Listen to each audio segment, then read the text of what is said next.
இவ திரும்ப மாட்டான்னு சொல்லி நம்மளே போய் பேச்சு கொடுக்கலான்னு பக்கத்துல மெதுவா போய் ஹலோ எஸ்கியூஸ் மீ அப்படின்னு சொன்ன. அப்பவும் திரும்பல. ஏன பக்கத்துல போய் எஸ்கியூஸ் மீன்னு சொல்லிருக்கீங்க, அப்ப கூட திரும்பல, என்னன்னு அர்த்தம்? எனக்கும் அப்படிதான் இருந்துச்சு.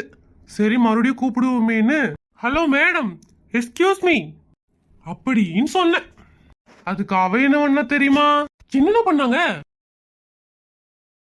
கோளாரி மாதிரி என்ன பார்த்தா. அப்புறம் என்னன்னா ஆச்சு? யோ அறிவில்ல பொம்பளை பிள்ளை பஸ் ஸ்டாப்ல உட்கார்ந்துட்டு இருக்கற, இந்த பக்கமா அந்த பக்கமா சர்க்கஸ் காமிச்சிட்டு இருக்கற.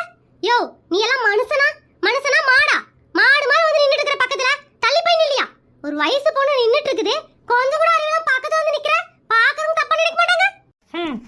பாக்குறதுக்கு தாயா அவ மாடனா இருந்தா, உள்ளுக்குள்ள படு லோக்கலா இருந்தாலும் பரவாயில்ல, கிராமத்து பாச புடிச்சு கிழிச்சா. யோ உன்ன தாயா அப்படியே அதிர்ச்சியாய் நிக்கிற? என்னை பார்த்தா கேவச்சின்னு தெரியுதா உனக்கு? பாக்குறதுக்கு ஒத்தாளு அடிச்ச 10 பேர் வந்து அடிச்ச மாதிரி இருக்கும், பாக்குறியா? அவ பேசுன பேச்ச கேட்டு அப்படியே உறைஞ்சு போய் ஷாக்காய் நின்ன தம்பி, ஷாக்காயி. அப்படியா? அப்புறம் என்னடாச்சு?